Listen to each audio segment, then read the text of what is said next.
أستغفر الله ربي من كل ذنب وأتوب إليه. لا حول ولا قوة إلا بالله العلي العظيم. الحمد لله وكفى وسلام على عباده الذين اصطفى. أما بعد فأعوذ بالله من الشيطان الرجيم. بسم الله الرحمن الرحيم.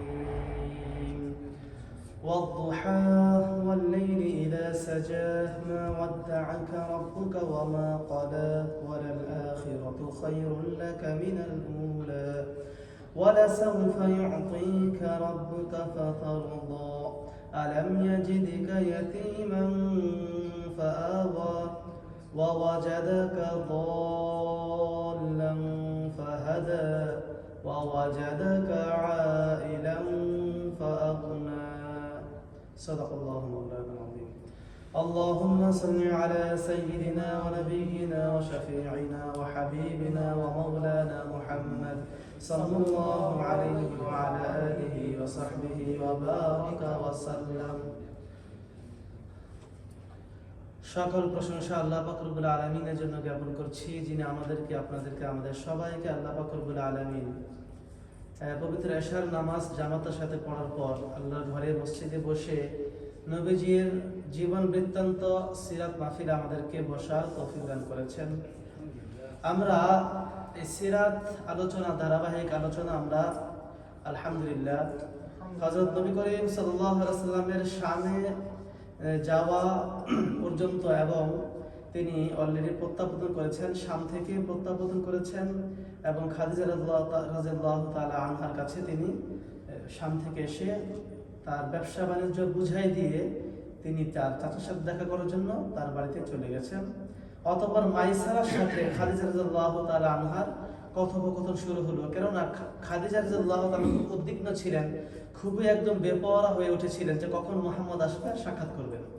এই জন্য তিনি মাইসারাকে নিয়ে বসছেন। তার বিভিন্ন ব্যবসার বাণিজ্য পণ্য বোঝার পর, তিনি বুঝে নেওয়ার পর মাইসারার সাথে বসছেন নবী করিম সাল্লাল্লাহু আলাইহি ওয়াসাল্লামের ব্যাপারে, মুহাম্মদের ব্যাপারে জানার জন্য, যে মুহাম্মদের ব্যাপারে তুমি কি দেখেছো, কি শুনেছো, এখন আমাকে তুমি একটা একে একে বলবা। তো এর শুরুটা ছিল এই পর্যন্ত আমরা আসছিলাম, আর আজকে ইনশাআল্লাহ এরপর থেকে আমরা শুরু করব। তো এর শুরুটা ছিল যে ব্যবসায়ী পণ্য এতই লাভ করে এসেছেন মুহাম্মদ এবং মাইসারা এবং তার দল, বণিক দল এতই লাভ করেছেন, এতই মুনাফা লাভ করেছেন, এত পণ্য নিয়ে এসেছেন যে খাদিজা হতবাক, খাদিজা রাদিয়াল্লাহু তাআলা আনহা, যে কি করে সম্ভব, এত পণ্য কি করে তারা লাভ করে নিয়ে আসতে পারে। এর আগে তেমনটা হয়নি। এর আগে লাভ করেছে অবশ্যই, খাদিজা কখনো লস করেছিল এরকম পাওয়া যায় না, তিনি সবসময় লাভ করেছেন, কিন্তু এত লাভ করেছেন সেটা তিনি কখনো করেন নাই বা ভাবতে পারেন না যে এত লাভ হবে, এত মুনাফা হবে। তো তিনি আশ্চর্য হয়ে মাইসারা জিজ্ঞেস করলো যে মাইসারা, তোমরা কি করে আসছো, ঘটনা কি, ব্যাপার কি? তিনি খুশিতে আত্মার হয়ে তাকে জিজ্ঞেস করতেছেন, কেন এত লাভ কি করে আনলা, এত পণ্য কি করে নিয়ে আসলা? তখন মাইসারা বললো যে মালিকান, সব মুহাম্মদের বরকত, সব মুহাম্মদের বরকতে এগুলো হয়েছে। তাই নাকি? মানে একটু খুলে বলো তো। তখন মাইসারা বলা শুরু করলো যে যখন আমরা যাচ্ছিলাম, আমরা যখন শামে গেলাম, শামে পৌঁছলাম, তো শামে পৌঁছার পর মুহাম্মদ পণ্যগুলো খুললো এবং খুলে তিনি ব্যবসা শুরু করলেন। তো দেখা যায় ওখানকার শামের অধিকাংশ ক্রেতাগণ মুহাম্মদের দিকে ধাবমান হচ্ছে, আমাদের ব্যবসা পণ্য দিকে ধাবমান হচ্ছে, এবং তারা এসে আমাদের পণ্যগুলো একেবারে হুড়মুড় করে নিয়ে যেতে শুরু করলো। তা অন্যান্য ব্যবসায়ীরা তারা আশ্চর্য হয়ে হতবাক হয়ে মাইসারা তো পুরাতন, মাইসারাকে জিজ্ঞেস করলো, মাইসারা ঘটনা কি, তুমি কি জাদু দেখাইলা, কি করলাম, যে তো সকল ক্রেতারা তোমাদের এখানে ভিড় করছে, আমরাও তো একই পণ্য নিয়ে বসে আছি, আমরা পুরাতন, আমরা এরকম বাঘা বাঘা বিজনেসম্যান আমার এখানে বসে আছি, অথচ তোমরা আর তোমার নতুন যে একজন সাথী মুহাম্মদ, তোমাদের এখানে সবাই ভিড় করতেছে, তোমরা কি জাদু দেখাচ্ছ, কি কৌশল অবলম্বন করলা, নাকি তোমরা আগে থেকে গোপনে গোপনে ক্রেতাদের সাথে একটা সলা পরামর্শ করে এসেছো যাতে করে তারা তোমাদের পণ্য নেয়, এমন কোনো কিছু কিনা? তো মাইসারা বুঝলাম না, আসলে এগুলো কিছু আমরা করি নাই, আমিও বুঝতেছি না যে কেন, বাস এগুলো আসলে আমাদের ভাগ্য, আল্লাহ পাক আমাদের ভাগ্য দিচ্ছেন, এটাই হতে হবে। তো যাই হোক, পণ্য তার সব শেষ, তার সকল পণ্য শেষ হয়ে গেল সবার আগে। যেগুলো পণ্য মুহাম্মদ এবং মাইসারা মক্কা থেকে নিয়ে গেছিল বিক্রির জন্য, সব শেষ হয়ে গেছে। তো খাদিজা এটা শুনে খুব হাস্যোজ্জ্বল চেহারায় তিনি কি দিলেন, একটা হাসি দিলেন, এখন খুব খুশি হয়ে গেলেন যে মুহাম্মদের এত ব্যবসায়ী কৌশল দেখে। এবং মাইসারা বললো যে মোহাম্মদের এত কৌশল, এত সুন্দর যে ব্যবসা করতে পারে, আমি হতবাক হয়ে গেলাম মালিকান, যে কি করে মোহাম্মদ নতুন হয়ে এত সুন্দরভাবে তিনি ব্যবসা তিনি একেবারে সমাপ্ত করলেন।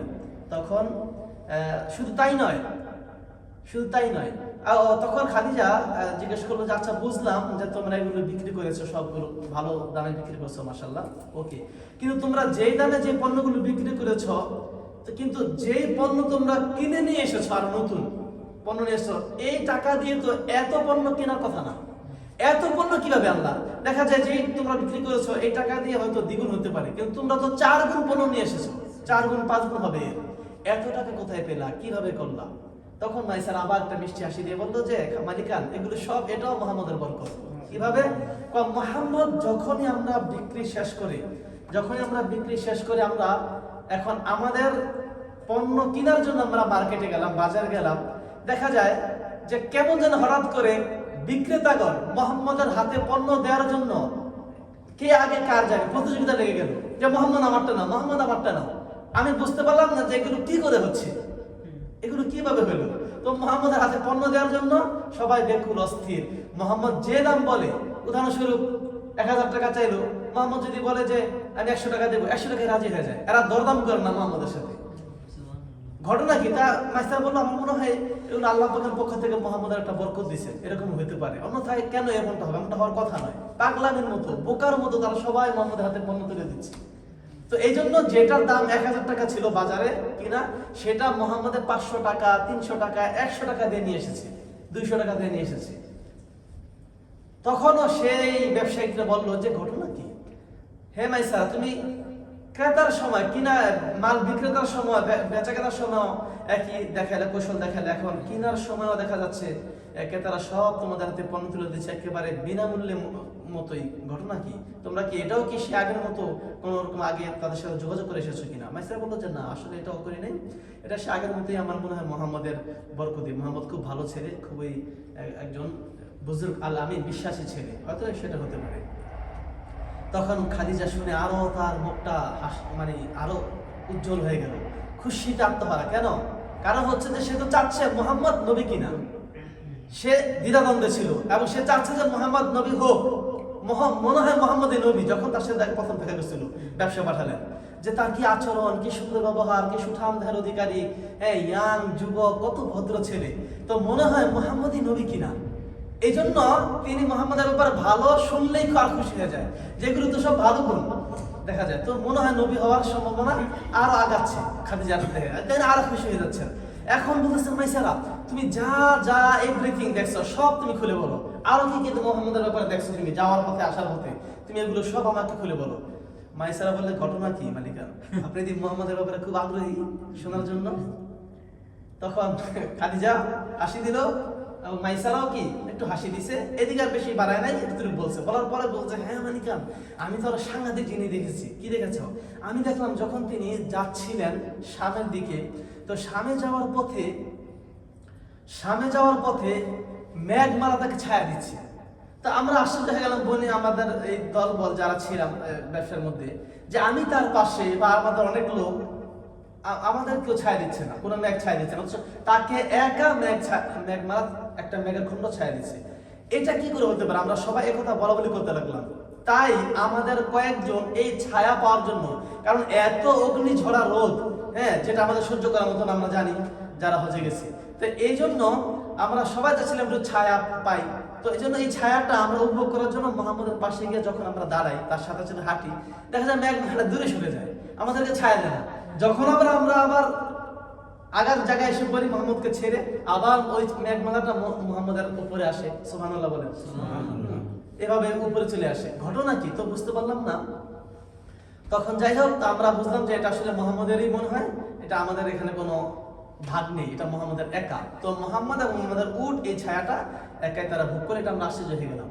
তখন তো খাদিজা আরো খুশি, তাই নাকি? তখন তিনি আরো 70% বললেন যে হ্যাঁ, মুহাম্মদে কি সেই তার স্বপ্ন সূর্য, স্বপ্ন পুরুষ, ভাবি স্বামী, তার স্বপ্নের স্বামী মনে হয় নবী তিনি হবেন। তা এখনো সে কনফার্ম না। তা তাই হোক, বলে যে আর কি দেখছো, আরো বলো। হ্যাঁ, তিনি আরো উদ্দিনের সাথে তিনি প্রশ্ন করলেন। তখন মাইসারা বললো যে মালিকা, সাংঘাতিক একটা কথা আছে। কি? আমার মনে হয় মুহাম্মদই ভবিষ্যতে নবী হবে। এটা মাইসারা বলে দিয়েছে অলরেডি। খাদিজা কথা শুনে তো উঠে পড়ে একটু নজরে বসছো, এটি তো শুনতে চাইছিল। আচ্ছা তুমি কি করে জানলে মাইসারা, তুমি কি করে বুঝলে যে মোহাম্মদ নবী হবে? তখন মাইসারা বললো যে মালিকান, আমরা যখন বুসরাতে গেলাম, বুসরা একটা নাম, শামের কাছাকাছি একটা এলাকা বুসরা, এই বুসরা শহরে যখন পৌঁছালাম তখন আমরা একটু বিরতি নিলাম। বিরতি নেওয়ার পর, বিশ্রাম নেওয়ার পর তখন সেখানে আমরা তাবু করলাম, তাবু করে আমরা সেখানে তাবুতেই ছিলাম। কিন্তু মোহাম্মদ সে বেশি কথা বলতো না, একা একাই থাকতো, চুপচাপ থাকতো। কোনো প্রশ্ন করলে সেটা পরিপূর্ণ উত্তর দিত, এছাড়া নিজের থেকে বেশি কথা তিনি বলতেন না। হ্যাঁ, চুপচাপই থাকতেন, সবসময় নীরব থাকতেন। কি যেন একা একা ভাবতেন মোহাম্মদ। তো দেখলাম যে তিনি একা একা ওই বেশ তাবুত থেকে তিনি কখনো বেরোন না বেশি। আমরা তো এই দিকে ঘুরতে যাই, ওই সেই দেখতে যাই, তিনি একা একাই বসে থাকতেন। কিন্তু দেখলাম একবার তিনি একটা গাছের নিচে, ওখানে একটা গাছ আছে, গাছের নিচে তিনি বসলেন। গাছের নিচে বসার পর ওই গাছের ওই বুসরা আমাদের তাবুর কাছেই একটা সেই পাদ্রী, খ্রিস্টান পাদ্রী ছিল। ওখানে একটা গির্জা ছিল এবং সেখানে একজন পাদ্রী ছিলেন, পণ্ডিত, খ্রিস্টান পণ্ডিত, ইঞ্জিলের পণ্ডিত, আলেম ছিল। তো সে দেখলাম জানালা দিয়ে অপলক নেত্রে মোহাম্মদের দিকে তাকায় আছে, গাছটা দিয়ে তাকায় আছে। তো আমিও দেখতাম যে ওই লোকটা তাকায় আছে। ঘটনা কি, এই পাদ্রী মোহাম্মদের দিকে এভাবে তাকায় আছে কেন এক চোখে? তখন পাদ্রী ভালোভাবে তাকানোর পর তিনি দেখে দৌড়ায় মাইসারার কাছে আসে। মাইসারাকে চিনে, যেহেতু তিনি আসা যাওয়া করেন এই পথে, প্রায় তিনি যান এবং ওখানে রেস্ট নেন, এরও চিনে। তো মাইসারার কাছে দৌড়ে এসে বললো যে মাইসারা কি তোমাদের এই যে গাছের নিচে বসে আছে এই লোকটা কে, একটু বলো তো। তখন মাইসারা বললো যে ইনি হচ্ছেন আমাদের মক্কার কুরাইশ বংশের সম্ভ্রান্ত একজন ব্যক্তি এবং খুবই ভদ্র এবং খুব আল্লামে বিশ্বাসী একজন ব্যক্তি, তার নাম হচ্ছে মুহাম্মদ।